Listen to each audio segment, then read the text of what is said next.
take a deep breath. Wherever you are in the world, pause for a moment. This is not just a prayer you listen to, this is a prayer you enter. Scripture says, "Where the Spirit of the Lord is, there is liberty." 2 Corinthians chapter 3 verse 17. Right now, we invite the presence of God into this moment. If you're tired, discouraged, grieving, confused, or feeling like life has taken more from you than it has given, you are not alone. God is a restorer, and today, we stand on His word. The Bible says in Joel chapter 2 verse 25, "I will restore to you the years that the locust has eaten." Not days, not months, years. In John chapter 10 verse 10, Jesus declares, "The thief comes only to steal, kill, and destroy, but I have come that they may have life, and have it more abundantly." And in Job chapter 42 verse 10, after unimaginable loss, the Lord restored Job's losses and gave him twice as much as he had before. This tells us something powerful. Loss is not the end of the story. God's nature is restoration. Let us pray. Father God, in the mighty name of Jesus Christ, we come before you with humility, faith, and expectation. You are the Alpha and the Omega, the beginning and the end. You are Jehovah Jireh, our provider, Jehovah Rapha, our healer, Jehovah Shalom, our peace. Lord, your word declares in Jeremiah chapter 30 verse 17, "I will restore health to you and heal you of your wounds." Today, we stand on that promise. Father, I lift every person listening to this prayer. You see what they lost: relationships, time, health, finances, joy, confidence, opportunities, peace of mind. Nothing is hidden from you.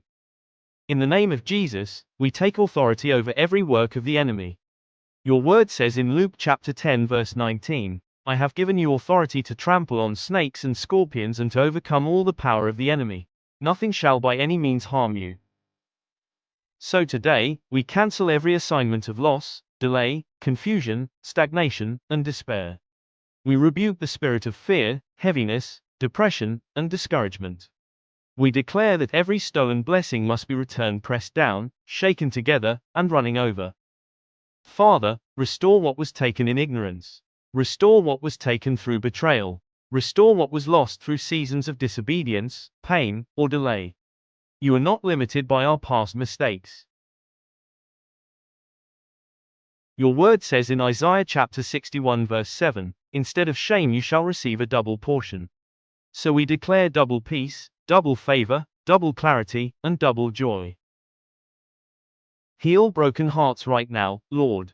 Mend wounds no one else sees. Strengthen weary souls. Replace anxiety with peace that surpasses understanding, according to Philippians chapter 4 verse 7. Father, we declare restoration in the mind. Every negative thought pattern, every lie spoken by the enemy, we tear it down and replace it with truth. Be transformed by the renewing of your mind, Romans chapter 12 verse 2. We declare restoration in families. What was divided, bring unity. What was silent, bring communication. What was broken, bring healing. We declare restoration in purpose. Where dreams were buried, resurrect them. Where vision faded, bring clarity again. According to Proverbs chapter 29 verse 18, where there is vision, the people thrive. Lord, we thank you in advance. Not because we see it yet, but because you are faithful. We seal this prayer in the mighty, undefeated name of Jesus Christ. Amen. Pause this video if you need to, and boldly declare these words out loud. I will recover everything that was stolen from me. My past will not disqualify my future. God is restoring my peace, my joy, and my purpose. What I lost will return with increase. I am not abandoned, I am chosen. This season will not break me, it will build me. Let the redeemed of the Lord say so, whom he has redeemed from the hand of the enemy. Psalm chapter 107 verse 2. Here's the truth many people miss. Restoration doesn't always look like going backward, sometimes it looks like becoming stronger. Joseph lost years to betrayal and prison, but when God restored him, he didn't return him to the pit, he elevated him to the palace. Genesis chapter 50 verse 20. What you lost may have shaped you, refined you, and prepared you. God doesn't waste pain, he repurposes it. Restoration is not just about getting things back, it's about becoming whole again. Here's your practical step. 1.